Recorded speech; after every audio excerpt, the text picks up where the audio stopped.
नमस्कार दोस्तों बिहार में इन दिनों सियासत कुछ ज्यादा गर्म हो गई है।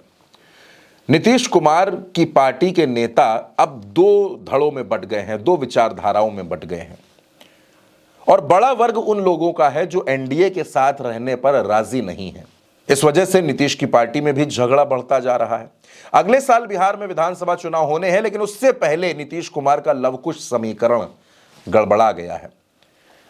बिहार में एक नेता है, विधान परिषद के सदस्य रह चुके हैं, रामेश्वर प्रसाद महतो, नीतीश के बड़े करीबी नेता हैं। उन्होंने जेडीयू से इस्तीफा दे दिया है, लेकिन उन्होंने इस्तीफा यूं ही नहीं दिया दोस्तों। कई आरोप लगाकर उन्होंने पार्टी छोड़ी है और उन्होंने आरोप लगाए हैं सीतामढ़ी से जेडीयू के सांसद देवेश चंद्र ठाकुर पर। दोस्तों, देवेश चंद्र ठाकुर सीतामढ़ी से सांसद हैं, जेडीयू के सांसद हैं, लेकिन उनसे नाराज हो गए हैं रामेश्वर प्रसाद महतो। यानी नीतीश कुमार की पार्टी में अब नेताओं की नाराजगी खुलकर सामने आने लगी है। एक और कुशवाहा नेता अलग हो गया है। दरअसल बिहार में जेडीयू के तमाम नेता यह चाहते हैं कि नीतीश कुमार बिहार के विधानसभा चुनाव से पहले अपनी स्थिति साफ कर दें और वो बीजेपी के साथ नहीं बल्कि आरजेडी के साथ यानी इंडिया गठबंधन में वापस जाकर चुनाव लड़ें।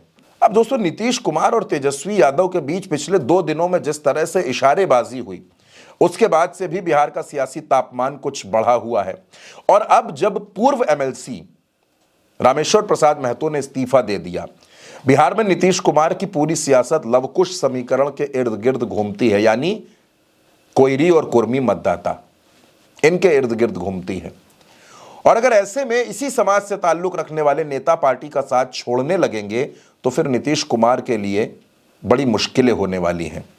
क्योंकि दोस्तों, जिस तरह से बिहार की राजनीति में लगातार बयानों का सिलसिला जारी है, नीतीश कुमार चुप है लेकिन उनकी पार्टी के तमाम नेता बोलते रहते हैं, उनके मंत्री बोलते रहते हैं।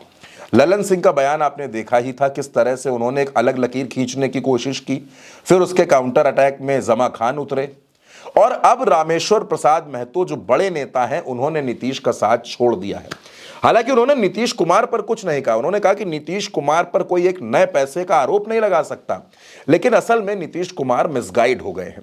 उनके आसपास के लोगों ने उनको मिसगाइड कर रखा है और उन्हीं की वजह से आज पार्टी की यह स्थिति हो रही है कि हम लगातार कमजोर होते जा रहे हैं। तो क्या नीतीश कुमार को एक बार फिर से नए तौर तरीके से सोचने की जरूरत है?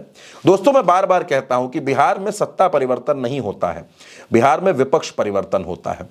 तय ये होता है कि विपक्ष में बीजेपी रहेगी या फिर आरजेडी रहेगी, क्योंकि कुर्सी पर तो नीतीश कुमार ही रहेंगे। लेकिन इस बार नीतीश कुमार के लिए चुनौतियां ज्यादा हैं। इस बार नीतीश को आर या पार हो जाना है, तय कर लेना है कि अब कहां रहना है और कहां नहीं रहना है।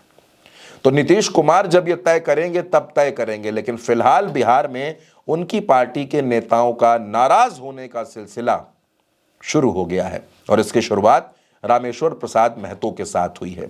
अब रामेश्वर प्रसाद महतो का अलग होना नीतीश कुमार को क्या कुछ सोचने पर मजबूर करेगा या फिर जेडीयू के अंदर अभी और तूफान आने बाकी हैं?